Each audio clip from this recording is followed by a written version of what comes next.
দরজা আটকে দেওয়া হলো ল কলেজে। কবে খুলবে ঠিক নেই তার। হ্যাঁ, সাউথ ক্যালকাটা ল কলেজে গণধর্ষণের ঘটনায় অনির্দিষ্টকালের জন্য বন্ধ হলো কলেজ। সুপ্রিম কোর্টে এর মধ্যেই আর্জি জানানো হয়েছিল এই ঘটনা নিয়ে সিবিআই এর তদন্তে আদালত যেন পুরোপুরি নজর রাখেন। সেই আর্জি সুপ্রিম কোর্ট মেনেও নিয়েছে। পাশাপাশি পুরো পরিস্থিতি খতিয়ে দেখতে রাজ্যে হাজির বিজেপির ফ্যাক্ট ফাইন্ডিং টিম। কিন্তু কথা হচ্ছে, ধর্ষণের ঘটনায় ফ্যাক্ট খুঁজে বার করতে বিজেপি আসে কোন মুখে বলুন তো? হাতরাস, উন্নাও, কাঠুয়া এই সব জায়গাতেই ধর্ষণের ঘটনায় জড়িয়ে পড়েছে বিজেপির নাম। এমনকি এই সেদিনের কথা বলছি, যৌন প্রতারণার অভিযোগ উঠেছে বিজেপি ঘনিষ্ঠ কার্তিক মহারাজের বিরুদ্ধে। স্বাভাবিকভাবেই বিজেপির এই ফ্যাক্ট ফাইন্ডিং সফরের দিকে সরাসরি আঙুল তুলেছে তৃণমূল কংগ্রেস।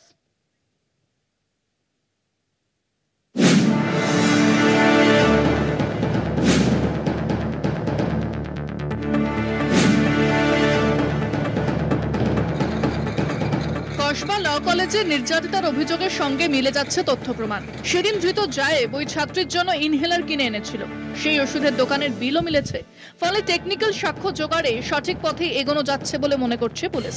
অভিযুক্তদের জেরা করে জানা যাচ্ছে পরিকল্পনা করেই সেদিনের ঘটনা ঘটানো হয়েছে। সূত্রের খবর, তদন্তকারীরা জানতে পেরেছেন মনোজিৎ মিশ্র ও তার দুই সহযোগী জায়েব আহমেদ ও প্রমিত মুখোপাধ্যায় এর আগেও বহু ছাত্রীকে ব্ল্যাকমেল করে অশ্লীল ছবি তুলেছে। তবে এরই মধ্যে সিবিআই তদন্ত চেয়ে মামলা দায়ের হয়েছে সুপ্রিম কোর্টে।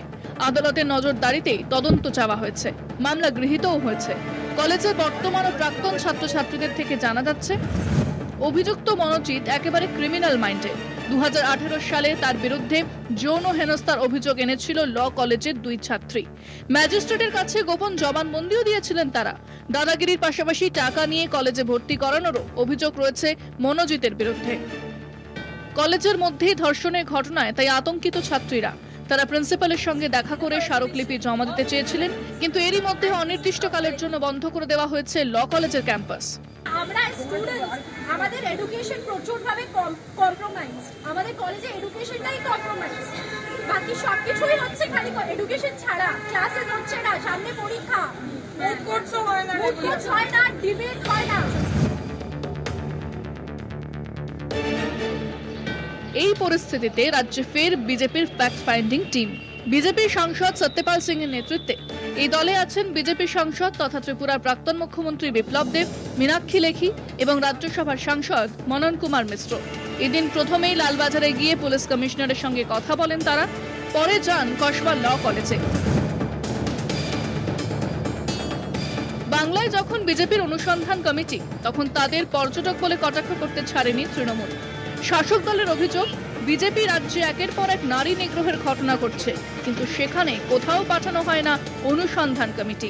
এই ফ্যাক্ট ফাইন্ডিং মিশনেতে যারা এসছেন, প্রথমত এটা প্রমাণ করে যে বাংলায় গণতন্ত্র আছে। আপনারা আসছেন, যাচ্ছেন, এই যে বারবার গণতন্ত্র নেই বলেন, আমাদের তৃণমূল কংগ্রেসের পক্ষ থেকে হাতরাস অব্দি আমরা পৌঁছতে পারলাম না। এখান থেকে কিন্তু মাননীয় সাংসদরা গিয়েছিলেন, উন্নাও অব্দি আমরা পৌঁছতে পারলাম না।